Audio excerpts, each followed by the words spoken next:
Bonjour à tous et bienvenue dans cette nouvelle vidéo dans laquelle on va regarder un peu les nouveautés dans le domaine des automatismes industriels. Ça avance vite, ça bouge beaucoup. Donc, si c'est la première fois que vous suivez une vidéo sur cette chaîne, je voulais juste rappeler que vous êtes nombreux à nous suivre de différents endroits. Malheureusement, les statistiques nous montrent que très peu sont abonnés à la chaîne. Et c'est pas quelque chose en fait qui nous aide parce qu'on a besoin d'une communauté forte pour continuer à produire du contenu de qualité avec des explications, des tutoriels et autres. Donc aujourd'hui, dans la vidéo, ce sera une vidéo un peu spéciale de présentation des nouveautés dans le domaine de l'automatisme parce que l'automatisme fait partie justement de ces métiers-là dans lesquels, si vous ne faites pas attention, vous allez être vite dépassé par les technologies. Donc, c'est vrai qu'en Afrique, on a des machines anciennes, etc., mais on a aussi des nouvelles machines qui arrivent. Donc, l'automaticien, l'ingénieur d'automatisme doit être celui-là qui est capable de surfer sur la vague, que ce soit dans les anciennes technologies comme dans les nouvelles technologies. Alors, sur ces chaînes, on a déjà parlé de pas mal de sujets techniques. On a parlé de l'intelligence artificielle, comment est-ce que Grok, l'IA qui appartient à la société XAI, si je ne me trompe pas, pour la mettre à l'épreuve sur le développement logiciel. On a regardé comment utiliser EcoStruxure Architect Builder 7 pour pouvoir designer des solutions d'automatisme en Schneider. On a présenté un peu de machine learning avec Rockwell Automation, du edge computing, comment visualiser les ressources dans TA Portail. On a parlé des nouveautés de TA Portail la version 20. On a parlé du machining électronique, graphique de coordination des tâches, comment programmer les entrées analogiques en langage SQL, CMS. Plein de sujets techniques de haut niveau qui intéressent tous ceux qui sont fans ou dans le métier du compteur commande. Alors, cette initiative-là, ça se passe sur la chaîne CSC Academy, donc c'est la société CSC Automation qui permet de produire ce contenu de qualité pour pouvoir faciliter le dialogue avec tous nos clients et tous ceux qui nous apprécient. Donc, dans la première news d'aujourd'hui, je suis tombé sur cette news d'Emerson là. C'est vrai que c'est une news qui a été rédigée sur ce magazine le 4 septembre.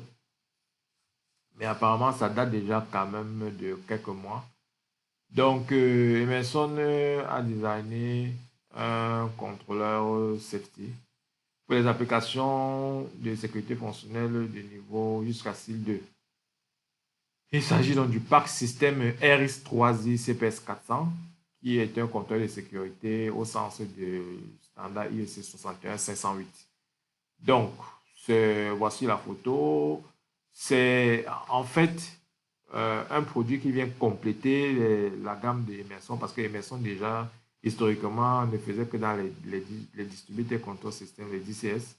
Ils ont acheté il y a quelques temps, je ne sais plus si c'est 2 ans, 3 ans, la société, la branche GI qui développait les automates GE Fanuc. C'était devenu GE Intelligence System. Et Maison a racheté donc avec toute l'offre des automates RX 3i. Et dans cette gamme-là, il ne faisait que des automates de process. Donc, dans les packs système RX3i, c'était seulement des automates de process.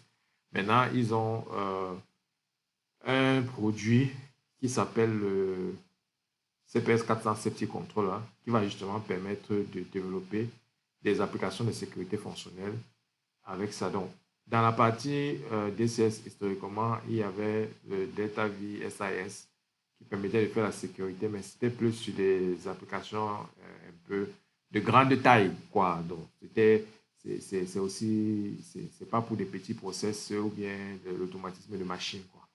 Donc, c'était pour des applications d'une certaine taille. Et ici, donc, ce petit PLC avait similaire au nom CFPSC. Par contre, il y a des règles pour la fiabilité. Hein, et Emerson est donc venu avec un produit qui peut être utilisé dans les applications de sécurité fonctionnelle jusqu'à SIL 2. Donc, on a fait une vidéo sur la sécurité fonctionnelle. Je vous invite, pour ceux qui ont des difficultés sur ces histoires de SIL, à la regarder. Elle est dans la description. Et on dit que ce contrôleur-là peut gérer jusqu'à 2000 points. 2000 entrées-sorties, et il a une mémoire interne de 64 mégas, il a 1,2 GHz de fréquence pour son processeur, il peut se connecter sur différents réseaux de communication, entre autres l'OPCEA, l'Ethernet Global Data et le Modbus TCP.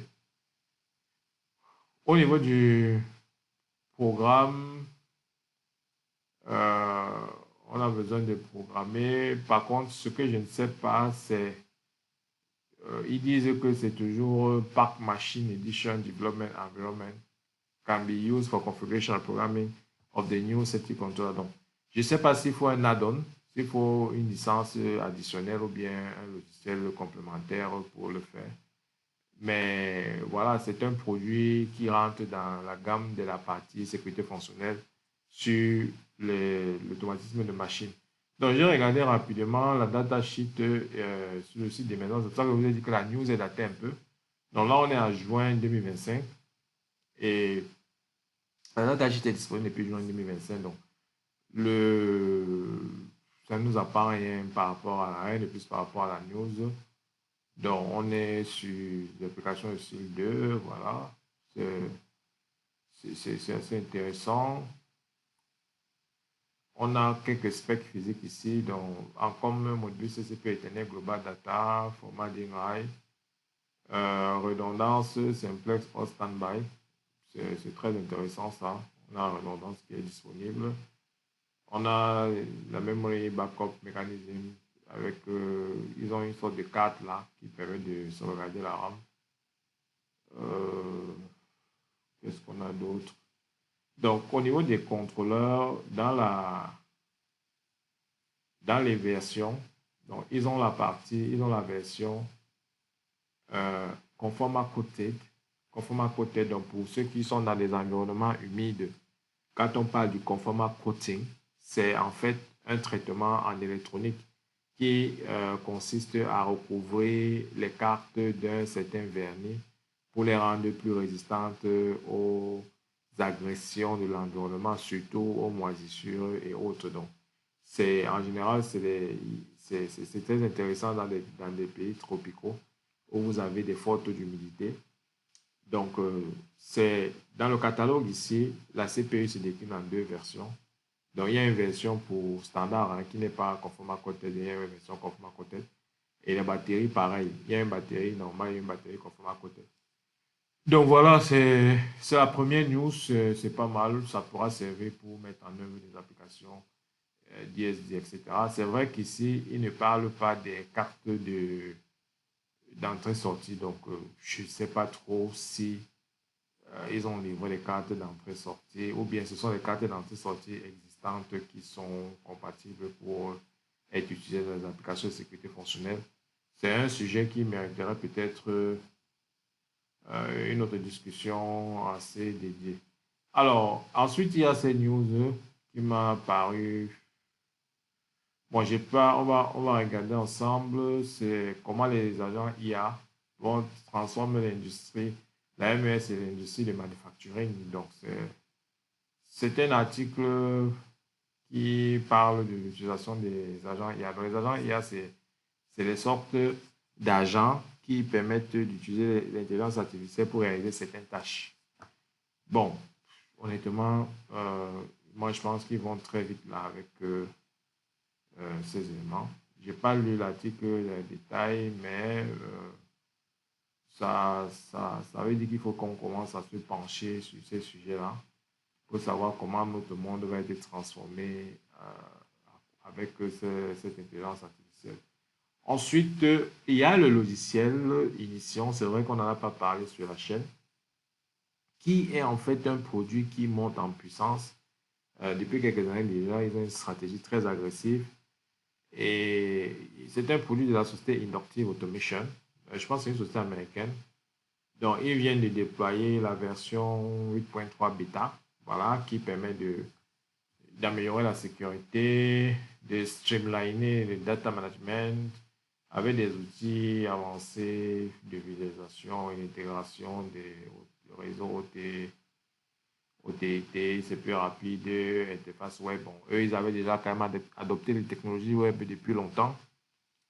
Ensuite, qu'est-ce qu'il y a d'autre? bon, c'est une nouvelle version, voilà, c'est un produit que je n'ai pas personnellement eu l'occasion de déployer beaucoup. J'ai rencontré sur des, après, je pense, des applications qui étaient déjà déployées, mais ils ont quand même une stratégie assez agressive sur les tarifs et autres. Donc, c'est quelque chose qu'il faut regarder. Ensuite, il y a cette autre news sur l'intelligence artificielle, hein, où on a Emerson qui a introduit le Gen AI Automation for Power and Water. Dans the Ovation Virtual Advisor provides real-time intelligence to optimize operation and support resilient critical infrastructures. Donc ici, on dit qu'Emerson ils ont lancé un assistant, bon, pas un assistant, une sorte de conseiller virtuel basé sur les technologies de l'intelligence artificielle, qui a été designé spécifiquement pour les industries